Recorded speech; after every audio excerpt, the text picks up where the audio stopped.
প্রিয় ছাত্রছাত্রীরা তথা আমার স্নেহের বন্ধু বান্ধবীরা, আশা করছি তোমরা সবাই ভালো আছো। তো তোমাদেরই চ্যানেলে তোমাদেরকে আরও একবার স্বাগত জানানো হচ্ছে। আজকে আমরা এই ভিডিওতে যে বিষয়টা নিয়ে আলোচনা করতে চলেছি সেটা হলো ক্লাস 9-এর তোমাদের ইংলিশ টেক্সট বুক ব্লিজের লেসন 11 11 নম্বর যে গল্পটা দেয়া রয়েছে তোমাদের বইতে, সেটা নিয়ে আজকে আমাদের আলোচনা। তো তোমরা জানো গল্পের নামটা কি? গল্পের নাম হচ্ছে a shipwrecked sailor and it is written by Daniel Defoe. প্রথমে আমরা এই ভিডিওটাকে বিভিন্ন সেগমেন্টে ভাগ করব। সবার প্রথমে বলবো যে যারা বেশি আলোচনার মধ্যে যেতে চাও না, ডাইরেক্ট গল্পের ট্রান্সলেশনে চলে যেতে চাও, বঙ্গানুবাদ অর্থাৎ অ্যানালিসিসে তোমরা চলে যেতে চাও, যে গল্পের লাইন বাই লাইন ট্রান্সলেশনে, তারা এই ভিডিওর নিচে ডেসক্রিপশানে টাইমিং সেট করে দেওয়া রয়েছে। তোমরা সেখান থেকে ডাইরেক্ট সে আলোচনায় চলে যেতে পারবে। আর যারা গল্পটাকে ভিতর থেকে নিতে চাও, অর্থাৎ গভীরভাবে বিশ্লেষণ হিসেবে নিতে চাও গল্পটা, তারা কোনো রকম স্কিপ করবে না, তারা প্রথম থেকে শেষ পর্যন্ত ভিডিওটা দেখবে। তাহলে কোনো ডাউট তোমাদের থাকবে না। তো আমি সবাইকে রিকোয়েস্ট করব এই কাজটা করার জন্য, কারণ যে কোনো সাহিত্য যখন আমরা উদ্ঘাটন করতে যাব, তখন অবশ্যই উচিত যে সেই সাহিত্যের বা সেই গল্পের বা সেই কবিতা বা সেই নাটকের, যাই হোক, তার ব্যাকগ্রাউন্ডে কী আছে সেই বিষয়টা অবশ্যই আমাদের আগে জেনে নেওয়া উচিত। তা না হলে পুরোপুরি বুঝতে অসুবিধে হয়। তো তোমাদের সবাইকে রিকোয়েস্ট করব ভিডিওটা প্রথম থেকে শেষ পর্যন্ত দেখতে। তো চলো আমরা শুরু করি। প্রথমে আমরা কি করব? প্রথমে আমরা লেখক এবং লেখক পরিচিতিটা একটু দেখে নেব। গল্পের লেখক হচ্ছেন কি? Daniel Defoe. ড্যানিয়েল ডিফো তিনি একজন ইংরেজ ঔপন্যাসিক ছিলেন, এবং তিনি সবথেকে বেশি বিখ্যাত বা সবথেকে বেশি পরিচিত আমাদের মধ্যে কিসের জন্য? তারই লেখা উপন্যাস রবিনসন ক্রুসোর জন্য। ড্যানিয়েল ডিফো ইংরেজ লেখক এবং সাংবাদিক ছিলেন। তিনি ছিলেন বহুমুখী প্রতিভার অধিকারী। তিনি বিভিন্ন ধরনের পুস্তিকা মানে ছোট বই, আর পত্রিকায় সম্পাদনার কাজ, অর্থাৎ পত্রিকায় লেখালেখির কাজের জন্য তিনি বিখ্যাত হয়ে আছেন। তো 1660 সাল নাগাদ লন্ডনের এক হতদরিদ্র মাংস বিক্রেতার ঘরে ড্যানিয়েল ডিফো জন্মগ্রহণ করেন। তার বাবা ছিলেন কঠোর গির্জা বিরোধী, এবং এই গির্জা বিরোধী হওয়ার জন্যই ড্যানিয়েল ডিফোর যে পড়াশুনোটা, সেটা ওই আর পাঁচটা যেরকম সাধারণ ঘরের ছেলেপিলেদের হতো তখনকার সময়ে, যে অক্সফোর্ড বা ক্যামব্রিজ বিশ্ববিদ্যালয়ে পড়াশুনো লন্ডনের, সেটা কিন্তু তার জন্য সম্ভব ছিল না, কারণ তার বাবা গির্জা বিরোধী ছিলেন। তার জন্যে সমাজে অনেক সময় তাদেরকে পিছিয়ে থাকতে হয়েছে বিভিন্ন বিষয়ে, এবং এই গির্জা বিরোধী হওয়ার জন্যই তার একটা গির্জা বিরোধী স্কুলে তার পড়াশুনো কমপ্লিট হয়েছিল। তিনি কলা এবং বিজ্ঞান বিষয়ে সেখান থেকে শিক্ষা লাভ করেছিলেন। শুধুমাত্র ব্যবসার ক্ষেত্রে নয়, ড্যানিয়েল ডিফো তিনি একজন সফল ব্যক্তিত্বের পরিচয় দিয়েছিলেন রাজনীতির ক্ষেত্রেও।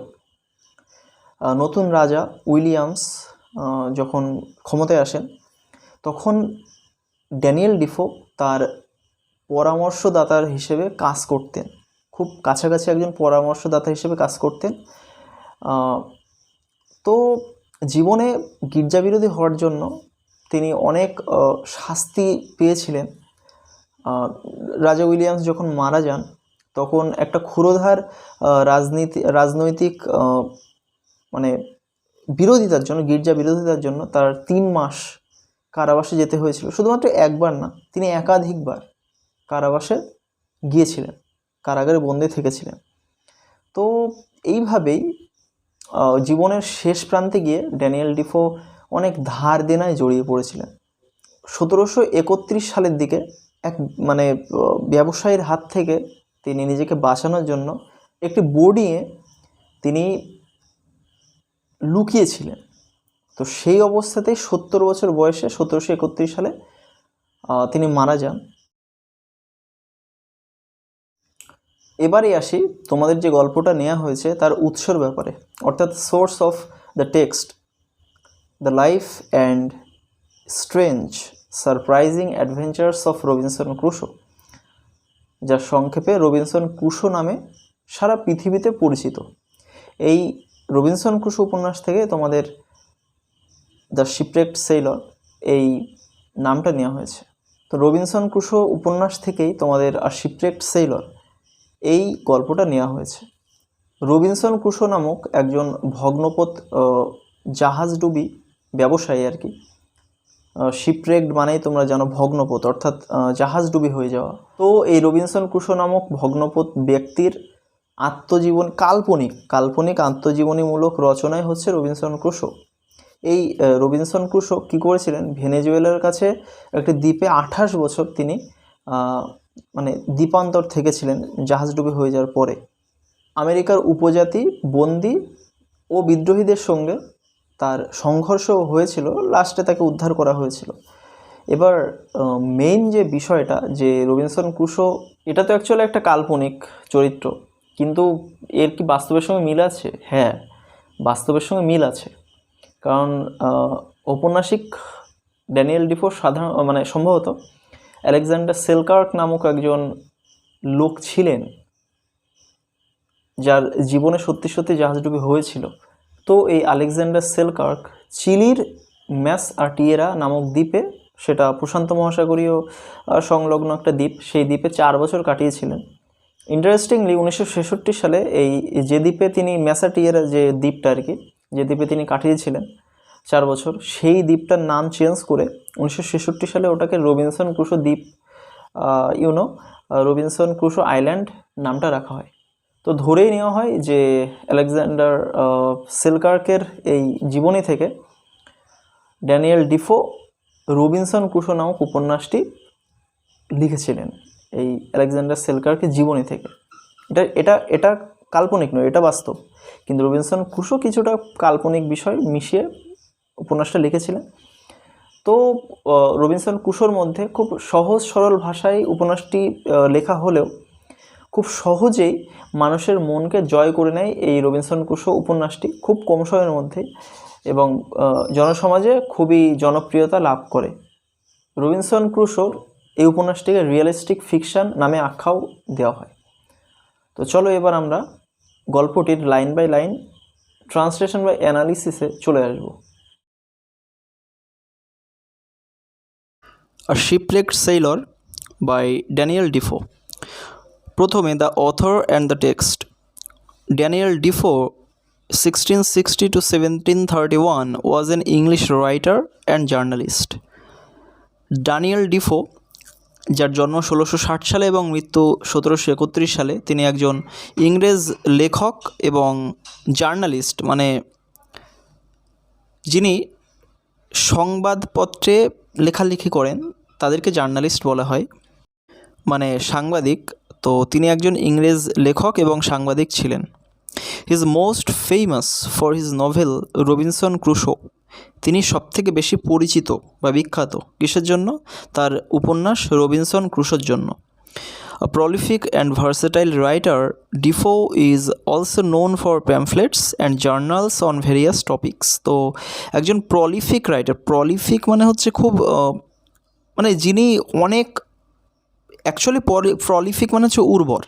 তো মানুষ তো আর উর্বর হতে পারে না। যে মানুষ বিভিন্ন জিনিস মানে উৎপাদন করে আমাদেরকে সাহায্য করে তাদেরকে প্রলিফিক বলা যেতে পারে। কেমন? মানে তিনি আমাদের অনেক ধরনের উপন্যাস বা গল্প বা জার্নাল লিখে আমাদেরকে সাহায্য করেছেন আর কি। ভার্সেটাইল রাইটার মানে বহুমুখী মেধাসম্পন্ন একজন লেখক। Defoe is also known for pamphlets. Defoe also known মানে অন্যদিকে পরিচিত, কিসের জন্য পরিচিত? প্যাম্পলেটস। প্যাম্পলেটস মানে হচ্ছে ছোট গল্প, ছোট গল্প। অ্যান্ড জার্নালস, জার্নালস মানে হচ্ছে সাময়িক মানে পত্রিকা আর কি। পত্রিকার জন্য তিনি বিখ্যাত হয়ে রয়েছেন তো কি অন ভেরিয়াস টপিকস, মানে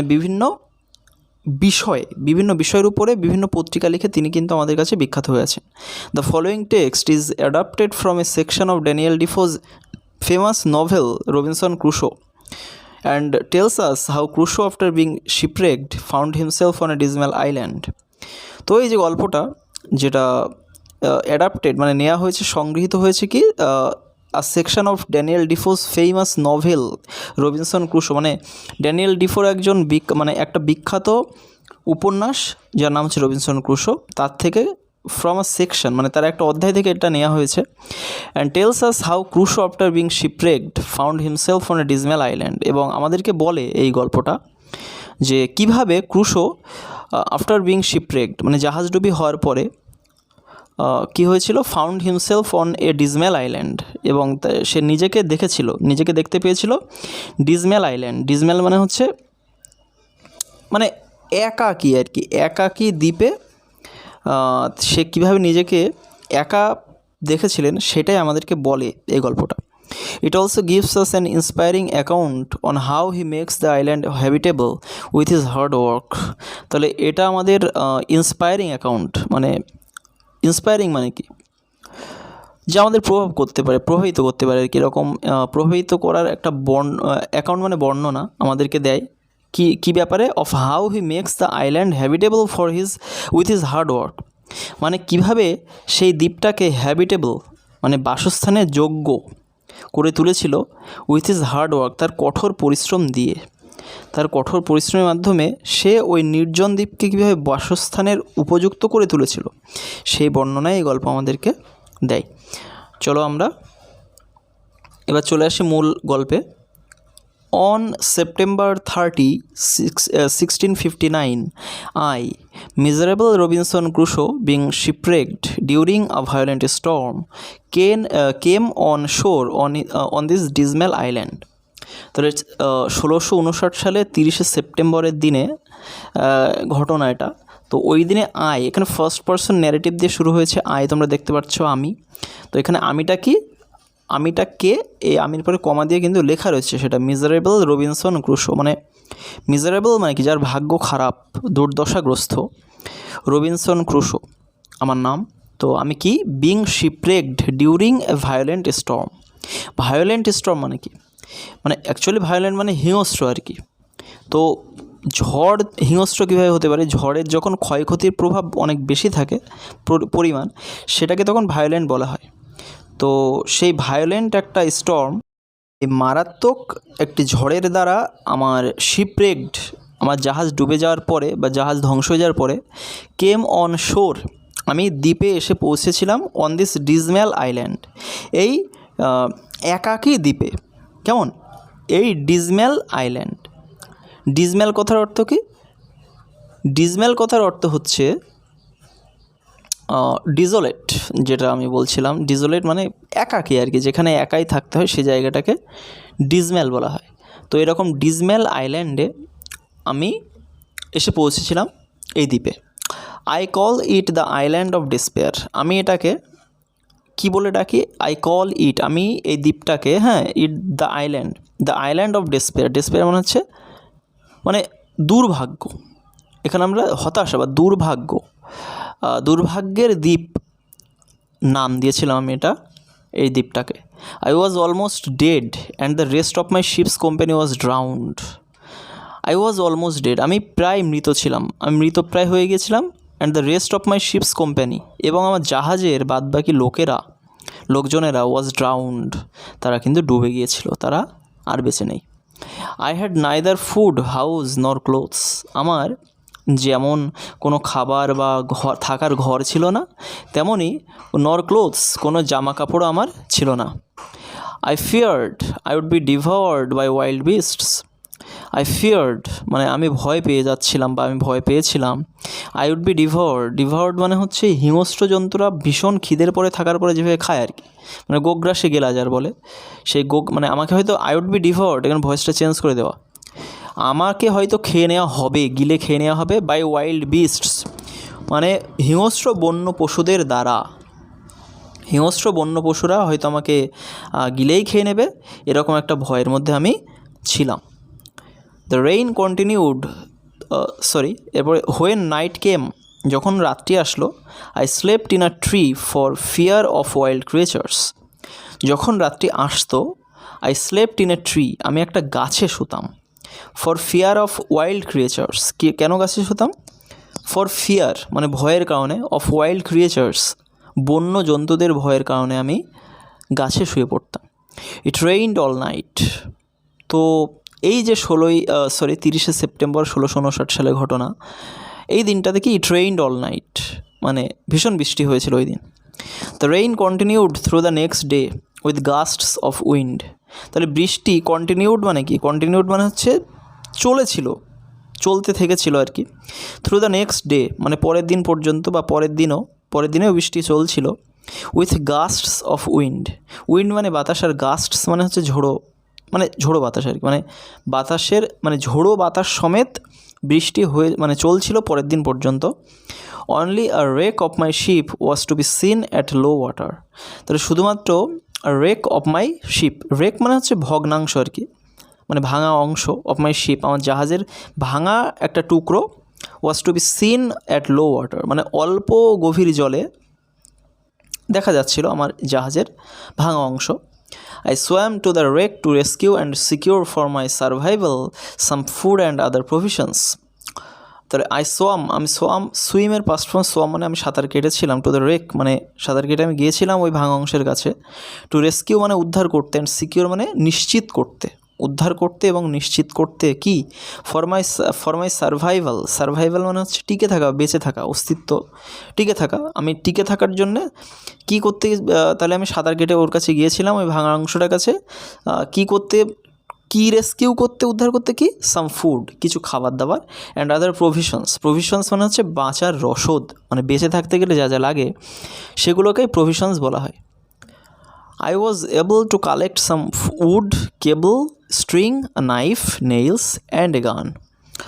তো আমি সামর্থ্য হয়েছিলাম বা আমি পেরেছিলাম কী করতে? টু কালেক্ট সংগ্রহ করতে, সাম উড কিছু কাঠ সংগ্রহ করতে পেরেছিলাম, কেবল কিছু সরু তার সংগ্রহ করতে পেরেছিলাম, স্ট্রিং মানে দড়ি, তো তোমরা জানো জাহাজের মধ্যে দড়ি থাকতেই পারে, আর কি? আ নাইফ একটা ছুরি, নেইলস মানে কি? পেরেক, অ্যান্ড এ গান এবং একটা বন্দুক। এই জিনিসগুলো কিন্তু আমি কালেক্ট করতে পেরেছিলাম। I also collected a Hammock and some canvas with which I made a tent. আমি কিছু হ্যামক খুঁজে পেয়েছিলাম। এখন হ্যামক মানে হচ্ছে দোলনা, হ্যামক মানে দোলনা, তোমরা জানো যে দোলনায় বাচ্চারা দোল খায়, সেরকম একটা বিষয়। আমি একটা দোলনা পেয়েছিলাম, দোলনা ছেঁড়া অংশ হয়তো, অ্যান্ড সাম ক্যানভাস এবং কিছু তাঁবু পেয়েছিলাম, ক্যানভাস মানে তাঁবু, with which I made a tent যেটা দিয়ে আমি একটা তাঁবু বানিয়েছিলাম। তাঁবু এখানে দেখো, প্রথম ক্যানভাস তাঁবু মানে হচ্ছে যেটা বস্তু আর কি, যেটা দিয়ে আমরা বিভিন্ন জিনিস ঢাকি। আর টেন্ট এটাও তাঁবু, কিন্তু টেন্ট মানে হচ্ছে যখন আমরা বসবাস করার জন্য তাঁবু দিয়ে যখন একটা শেড তৈরি করি, একটা ছাদের মতো তৈরি করি থাকার জন্যে, সেটাকে কিন্তু টেন্ট বলা হয়। তো টেন্ট মানেও তাঁবু। I got some ink and paper, আমি কিছু কালি পেয়েছিলাম এবং কাগজ পেয়েছিলাম। I also found some money but they were useless to me in this barren island. আমি কিছু টাকাও পেয়েছিলাম। I also found some money, আমি কিছু টাকাও পেয়েছিলাম, but they were useless to me, কিন্তু সেগুলো আমার কাছে ইউজলেস মানে অপদার্থ অ্যাকচুয়ালি, মানে যা ব্যবহার করা যায় না এরকম জিনিস ছিল টাকাগুলো আমার কাছে। ইন দিস ব্যারেন আইল্যান্ড, এই অনুর্বর দ্বীপে। এখন অনুর্বর দ্বীপ কেন? কারণ এখানে তো কোনো মানুষ থাকে না, তাই চাষবাসও হয় না এখানে, তো সেটাকে অবশ্যই অনুর্বরই বলতে হবে। I was some 100 leagues out of the ordinary course of the trade of mankind. I was some 100 leagues out of the ordinary course of the trade of mankind. মানে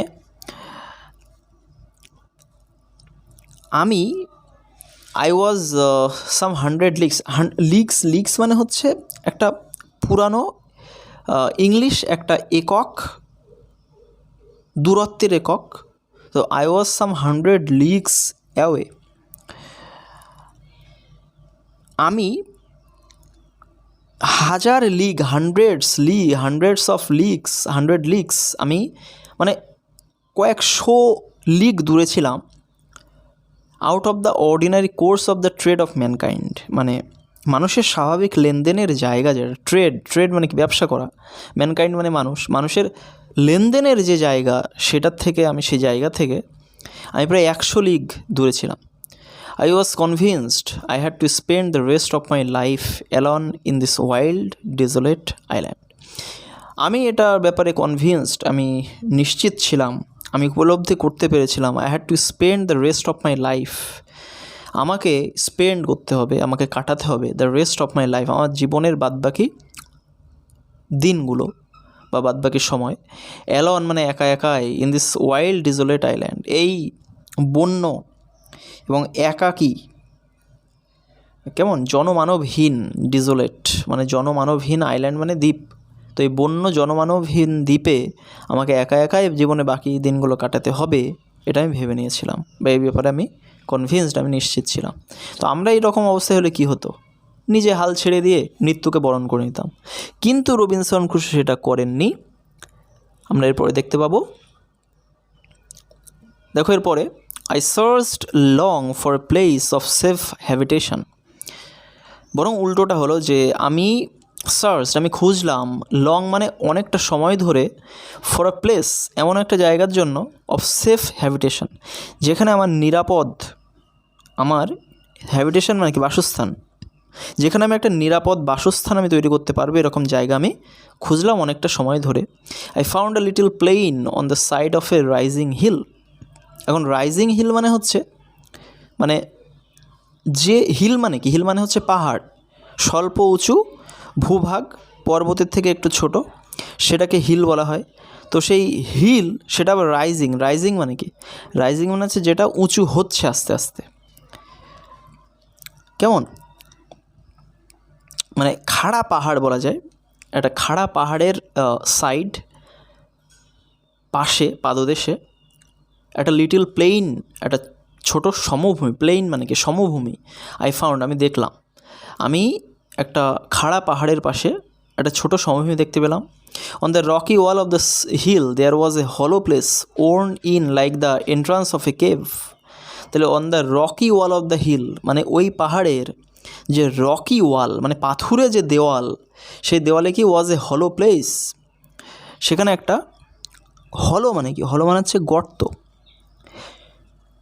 কেমন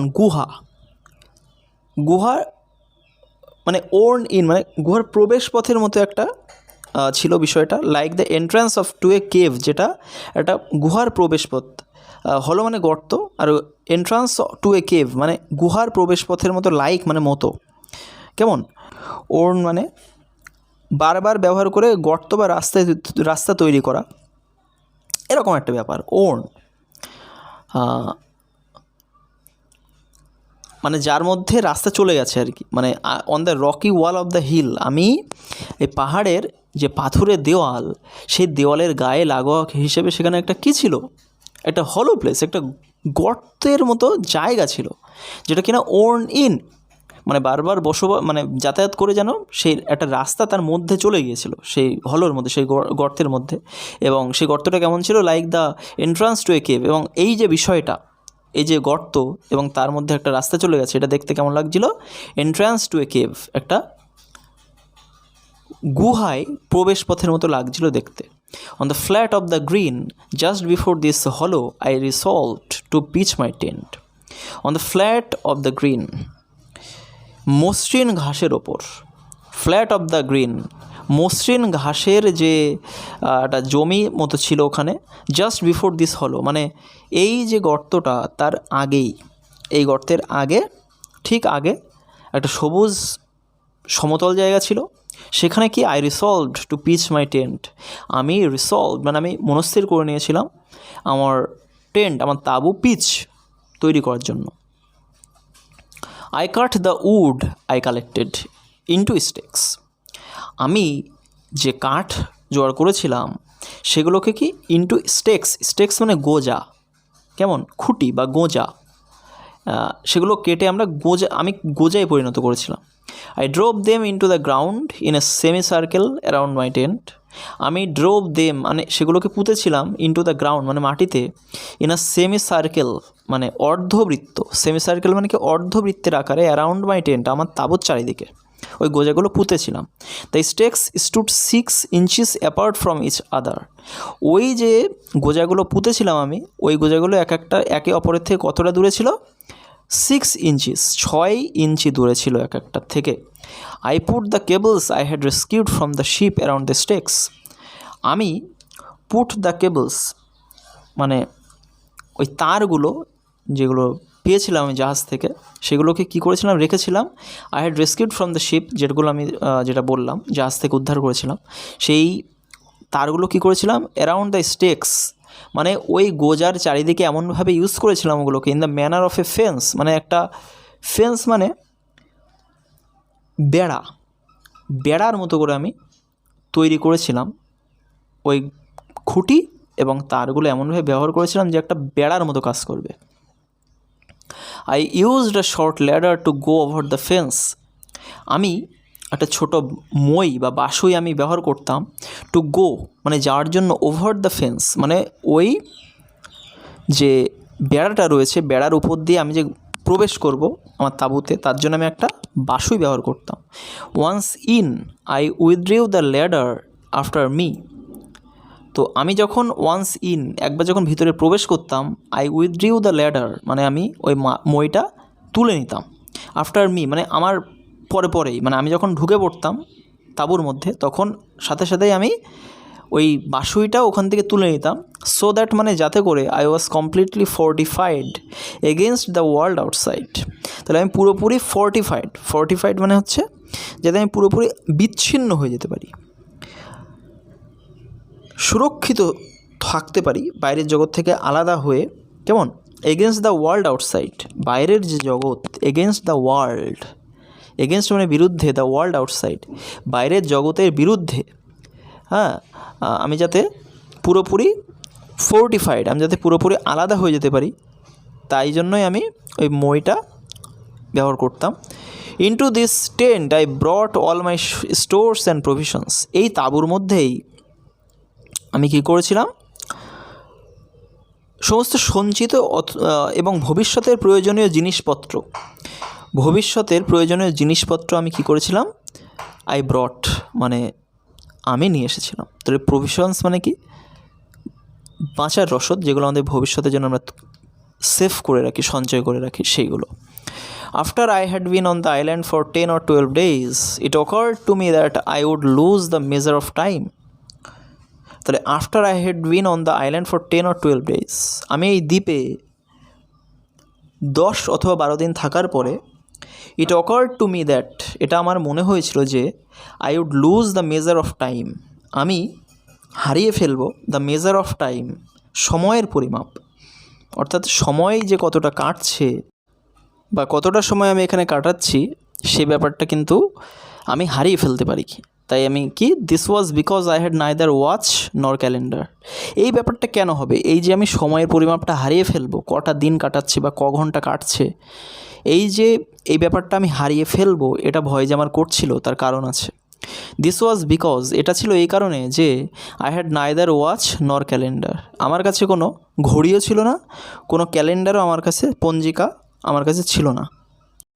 টু প্রিভেন্ট দিস, এই ব্যাপারটাকে prevent মানে হচ্ছে রদ করার জন্যে বা বন্ধ করার জন্যে বা প্রতিহত করার জন্যে এই ব্যাপারটা, I cut with my knife upon a large post the date of my landing, I put a notch with my knife for every day.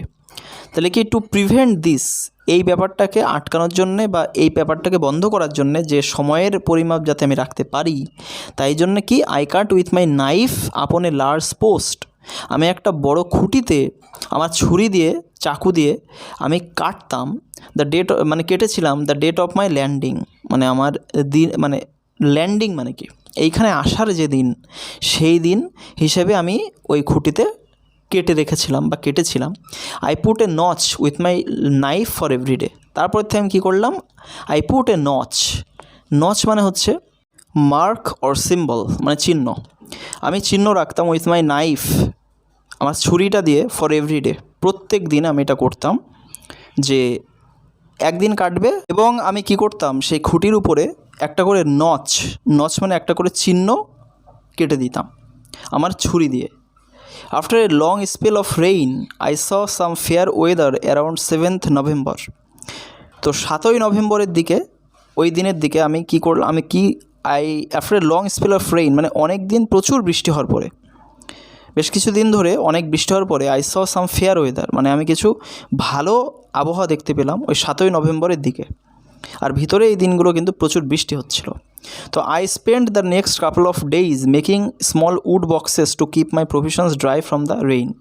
তাহলে আমি কাটিয়েছিলাম, এসেছে স্পেন্ড থেকে, আমি কাটিয়েছিলাম the next couple of days পরের কিছু দিন মেকিং স্মল উড বক্সেস মানে তৈরি করতে স্মল উড বক্সেস ছোট ছোট কাঠের বাক্স two keep my provisions dry, আমার যে ভবিষ্যতে জিনিসগুলো আমি সেভ করে রেখেছিলাম সঞ্চয় করে ওগুলোকে শুকনো রাখার জন্য ফ্রম দ্য রেইন মানে বৃষ্টি থেকে। অর্থাৎ বৃষ্টিতে রবিনসন ক্রুশোর ওই জিনিসপত্রগুলো ভিজে যাচ্ছিল, তো ওগুলোকে সেভ করার জন্যে, ওগুলোকে সুরক্ষিত রাখার জন্য তিনি বাক্স বানাচ্ছিলেন পরের কয়েকটা দিন ধরে। এরপরে among the things I rescued from the ship was a small bag of corns meant for poultry feed. তাহলে কিছু জিনিস অ্যামং দ্য থিংস মানে সেই জিনিসগুলোর মধ্যে যেগুলো I rescued from the ship, আমি ওই জাহাজের ওই ভাঙা অংশটা থেকে আমি যেগুলো উদ্ধার করেছিলাম জিনিসপত্র, তার মধ্যে কী ছিল, ওয়াজ এ স্মল ব্যাগ, একটা ছোট ব্যাগও ছিল সেখানে সেই জিনিসগুলোর মধ্যে, অফ কর্নস মানে দানা শস্য, ওই ব্যাগের মধ্যে দানা শস্য ছিল, মিন্ট ফর পোল্ট্রি ফিড যেগুলো গবাদি পশুর খাবার হিসেবে রাখা হয়েছিল বা গবাদি পশুর খাবার আর কি, ওগুলো আর কি। Most of it had been devoured by rats, devoured মানে কি ওই গোগ্রাসে গিলে ফেলা। তো বেশিরভাগ এই যে দানাশস্যগুলো ছিল তার বেশিরভাগে কিন্তু র্যাটস ইঁদুরে খেয়ে নিয়েছিল। I saw nothing but husks and dusts in the bag. আমি হাস্কস মানে কি খোসা, হাস্কস মানে খোসা আর ডাস্ট মানে ধুলো, মানে আমি খোসা এবং ধুলো ছাড়া ওই ব্যাগে কিছুই পাইনি। I saw nothing but husks and dusts in the bag. আমি ব্যাগের মধ্যে খোসা এবং ধুলো ছাড়া বা গুঁড়ো ছাড়া আমি অন্য কিছু খুঁজে পাইনি। I emptied the contents outside my wall. আমি দেওয়ালের বাইরে, আউটসাইড মানে বাইরে, মাই ওয়াল মানে আমার দেওয়াল যেটা আমি তৈরি করেছিলাম, ওই দেওয়ালের বাইরে কী করলাম, আই এমটিড দ্য কন্টেন্টস। এমটিড মানে কি, এমটি থেকে এসেছে খালি করা। আমি ওই কন্টেন্টস মানে ওই জিনিসপত্র যা ছিল ব্যাগের মধ্যে ওগুলোকে আমি ঝেড়ে ফেলে দিয়েছিলাম দেওয়ালের বাইরে। This was a little time before the great rains. এই যে কাজটা আমি করেছিলাম এটা কোন সময়ের ঘটনা, এই যে আমি ফেলে দিয়েছিলাম এটা এই বিশাল বৃষ্টির আগের ঘটনা। তো a month letter I discovered green stocks shooting out of the ground. এইবার কি হয়েছে, এক মাস পরে আমি দেখলাম কি যে গ্রিন স্টকস সবুজ কাণ্ড সেগুলো শুটিং আউট, সেগুলো বেরিয়ে আসছে অন দ্য গ্রাউন্ড মানে মাটির উপরে। ওই যে ফেলা হয়েছিল দানাশস্যগুলো তার থেকে চারা বেরোচ্ছে, এটা দেখা গেল। I was astonished to discover it was perfect green barley. আমি এটা দেখে খুব বিস্মিত হয়ে গেছিলাম যে এটা ছিল, টু ডিসকভার ইট মানে এটা দেখে যে ইট ওয়াজ পারফেক্ট গ্রিন বার্লি, এটা ছিল সবুজ, একেবারে প্রকৃষ্ট সবুজ জব। এই যেগুলো আমি ফেলে দিয়েছিলাম এগুলো সবুজ রঙের জব দেখা দিয়েছিল, সেগুলো মানে এগুলো জবের গাছ ছিল আর কি। By the June of 1660 I had gained security of food and shelter. আমি 1660 জুন মাসের দিকে I had gained security of food and shelter, আমি গেইনড মানে লাভ করতে পেরেছিলাম, আমি পেতে পেরেছিলাম কি সিকিউরিটি মানে নিরাপত্তা, কিসের, ফুড খাবার এবং শেল্টার মানে আশ্রয়, খাবার এবং আশ্রয়ের নিরাপত্তা আমি পেয়েছিলাম 1660 সালের জুন মাসের দিকে। In this same month I developed a high fever and lay weak and thirsty. এই একই মাসেই I developed a high fever, আমার একটা বিশাল জ্বর এসেছিল, অ্যান্ড লে উইক এবং অসুস্থ, উইক মানে কি দুর্বল বা অসুস্থ অবস্থায়, আমি কি লে মানে শুয়ে থাকা, আমি শুয়েছিলাম তো উইক অ্যান্ড থার্স্টি, মানে আমি কেমনভাবে শুয়েছিলাম, দুর্বল অবস্থায় শুয়েছিলাম, এবং থার্স্টি মানে তৃষ্ণার্ত অবস্থায়, মানে খাওয়ার জল ছিল না আমার, পিপাসার্ত অবস্থায় আমি শুয়েছিলাম বেশ কিছুদিন। I recovered around 30th and gradually felt stronger than the day before. আমি 30 তারিখের দিকে আমি সেরে উঠেছিলাম এবং ফেল্ট স্ট্রঙ্গার মানে অনুভব করেছিলাম, বুঝতে মানে আমি বোধ করছিলাম, অনুভব করছিলাম কেমন স্ট্রঙ্গার মানে অপেক্ষাকৃত শক্তিশালী শক্তি ক্ষমতা অনুভব করছিলাম দেন দ্য ডে বিফোর, মানে আগের দিনের তুলনায় আমি ওই 30 তারিখের দিকে দিনের তুলনায় আমি বেশি একটু শক্ত অনুভব করছিলাম। On 15th of July I took a more particular survey of the island. 15ই জুলাইয়ের দিকে আমি I took a more particular survey, আমি নিয়েছিলাম more particular survey। সার্ভে মানে কি? সার্ভে মানে হচ্ছে পর্যবেক্ষণ করা, তোমরা জানো। পর্যবেক্ষণ করেছিলাম অফ দ্য আইল্যান্ড, ওই দ্বীপটার।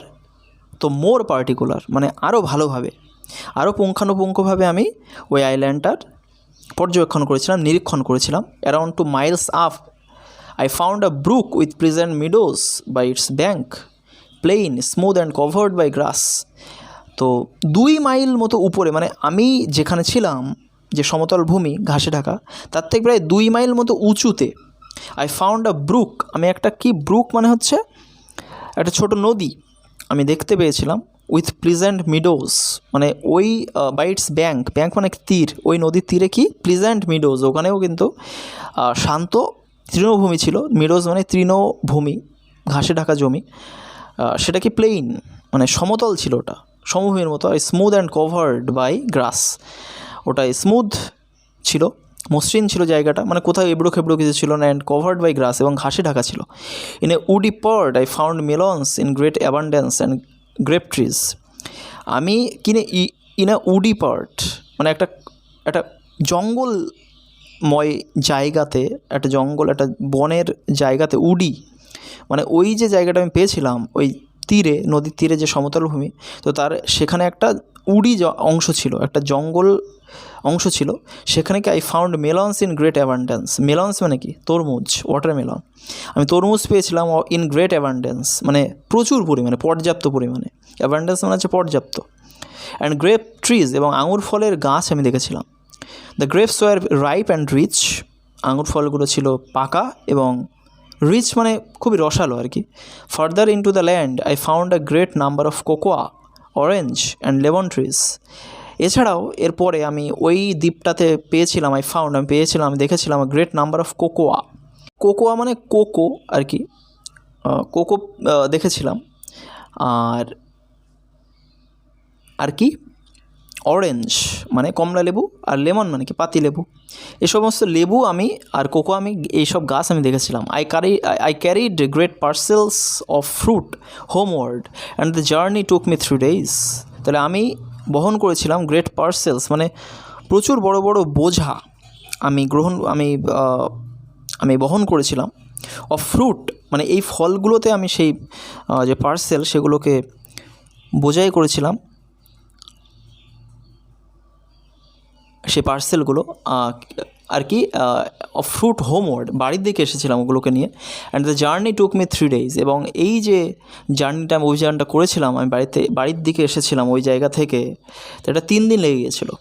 I was tempted to transfer my habitation to this valley of fruits. আমি প্রলোভিত হয়েছিলাম, টেম্পটেড মানে হচ্ছে লোভ, মানে লোভগ্রস্ত হওয়া। আমি প্রলুব্ধ হয়েছিলাম টু ট্রান্সফার মাই হ্যাবিটেশন, আমার থাকার জায়গাটা ট্রান্সফার মানে স্থানান্তর করার জন্যে, চেঞ্জ করার জন্যে, to this valley of fruits, এই ফলের এই দ্বীপে বা এই ফলের উপত্যকার এখানে আমি ভেবেছিলাম যে আমি নিয়ে আসবো। I did not because I still hoped to be rescued by some passing ship on the sea. আমি করিনি এটা, আমি জঙ্গলের মধ্যে প্রবেশ করিনি। বিকজ আই স্টিল হোপড, কারণ আমি তখন আশা রেখেছিলাম to rescued by some passing ship, হয়তো আমাকে উদ্ধার করা হবে, বাই সাম পাসিং শিপ কিছু অতিক্রম করা জাহাজ দ্বারা, অন দ্য সি সমুদ্রের উপরে যাতায়াতরত কিছু জাহাজ হয়তো আমাকে উদ্ধার করতে পারে, সেই জন্যে আমি ওই জঙ্গলের মধ্যে প্রবেশ করিনি। যদিও আমি খেতে পারতাম, তবুও আমি ইচ্ছা করে প্রবেশ করিনি।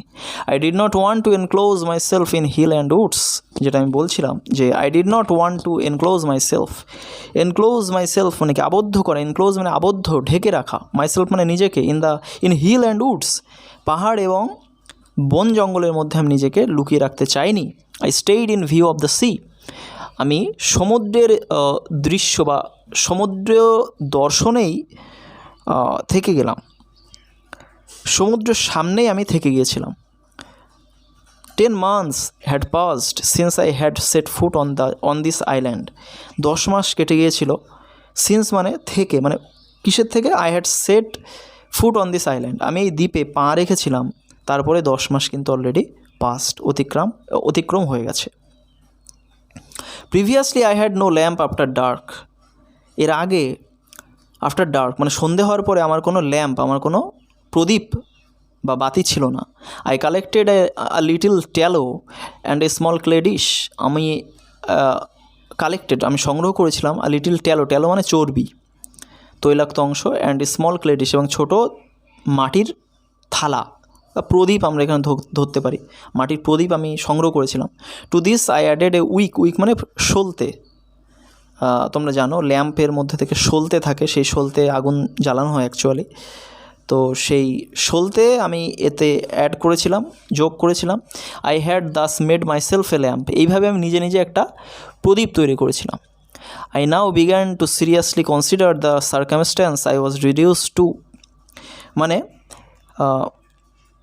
আমার যে রিডিউসড টু মানে আমার যে সার্কামস্ট্যান্স, আমার যে অবস্থা, যাতে আই ওয়াজ রিডিউস মানে হ্রাস পাওয়া, মানে আমার অবস্থা হ্রাস পেয়েছিল, মানে আমার অবস্থা যে দিন দিন বেশি শোচনীয় হয়েছিল, বেশি মানে খারাপ হয়েছিল, এই ব্যাপারটাকে আমি সিরিয়াসলি কনসিডার মানে আমি গভীরভাবে ভাবতে শুরু করলাম, বিবেচনা করতে শুরু করলাম আমি এখন। I decided to describe my state of affairs in writing, আমি সিদ্ধান্ত নিয়েছিলাম, আমি ভেবে নিয়েছিলাম আমার যে ডেইলি স্টেট অফ অ্যাফেয়ার্স মানে আমার যে অবস্থা, আমার যে শোচনীয় অবস্থা, সেটা আমি ইন রাইটিং মানে আমি লিখব, এই ব্যাপারে আমি মনস্থির করে নিয়েছিলাম যে আমার যে স্টেট অফ অ্যাফেয়ার্স, আমার যে বর্তমান পরিস্থিতি, এটা আমি লিখে রাখবো। I began to keep a journal of every day's employment, আমি শুরু করেছিলাম টু কিপ মানে রাখতে, আর জার্নাল মানে দিনলিপি বা একটা রেকর্ড, আমি একটা রেকর্ড রাখতে চেয়েছিলাম অফ এভরিডেজ এমপ্লয়মেন্ট, আমি প্রত্যেক দিন যেসব কাজকর্ম আমি করতাম সেইগুলো একটা হিসাব আমি রাখতে চেয়েছিলাম। I could not include all particulars because gradually I ran out ink, আমি সব কিছু লিখতে পারিনি, আমি সব কিছু বর্ণনা রাখতে পারিনি। Because gradually I ran out ink, কারণ আস্তে আস্তে আমার কালি শূন্য হয়ে আসছিল, কালি ফুরিয়ে আসছিল। I found by the notches I cut on the post it was September 30th again, আমি দেখলাম by the notches I cut on the post, আমি ওই খুঁটির উপরে যে দাগগুলো চিহ্নগুলো করে রেখেছিলাম সেগুলোর থেকে আমি দেখলাম ইট ওয়াজ September 30th এগেইন, আবার 30শে সেপ্টেম্বর চলে এসেছে। I had spend 365 days on this island, আমি এই দ্বীপের উপরে বা আমি এই দ্বীপে আমি অলরেডি মানে আমি কাটিয়ে ফেলেছি 365 days, 365টা দিন, অর্থাৎ এক বছর আমি কমপ্লিট করলাম। তো গল্পটি পড়ে অ্যাকচুয়ালি আমরা কি জানতে পারলাম, যে জীবনে যে পরিস্থিতি আমাদের সামনে উপস্থিত হোক না কেন, আমাদেরকে কখনোই আশা ছেড়ে দেওয়া উচিত নয়। জীবনটা খুবই মধুর, এখানে স্ট্রাগল থাকবেই, সমস্যা আসবেই, কিন্তু তাই বলে কি আমরা সমস্যার সম্মুখীন হওয়ার সময় নিজেদেরকে বশ্যতা স্বীকার করে নেব, সমস্যার কাছে, জীবনের কাছে নত স্বীকার করে নেব? না, জীবন অনেক সুন্দর, এবং কবি সাহিত্যিকদের মতে এই মানব জীবন একবারই পাওয়া যায়, তাই যতটা সম্ভব আমাদের এই জীবনে স্ট্রাগলের মধ্য দিয়ে, স্ট্রাগল ছাড়া কেউই এই পৃথিবীতে চলতে পারে না, সবার জীবনে স্ট্রাগল আসে এবং ভবিষ্যতেও আসবে। তো এই গল্পটা থেকে আমরা এটাই শিখি যে জীবনে যেরকম পরিস্থিতি আসুক না কেন, আমাদের সেই পরিস্থিতি থেকে কীভাবে নিজেরা বাঁচবো, কীভাবে নিজেরা সেই পরিস্থিতির মুখোমুখি হতে পারবো, পরিস্থিতিকে কাটিয়ে আবার সহজ সোজা পথ আমরা অনুসরণ করতে পারবো, সেই বিষয়টা আমাদেরকে ভাবা উচিত বা সেই পথ আমাদেরকে খুঁজে বের করা উচিত, কোনো রকম চিন্তাগ্রস্ত হয়ে ভেঙে না পড়ে। আশা করি ভিডিওটা তোমাদের উপকারে আসবে। ভিডিওটা প্রথম থেকে শেষ পর্যন্ত দেখার জন্য অসংখ্য ধন্যবাদ। চ্যানেলে প্রথম হয়ে থাকলে অবশ্যই চ্যানেলটিকে সাবস্ক্রাইব করবে, পাশে থাকা অল নোটিফিকেশান বেল আইকনে প্রেস করে দেবে, আর অবশ্যই ভিডিওটা বন্ধুদের মধ্যে শেয়ার করে দেবে। ভিডিওটা ভালো লাগলে নিচে কমেন্ট করে আমাকে জানাবে। ধন্যবাদ।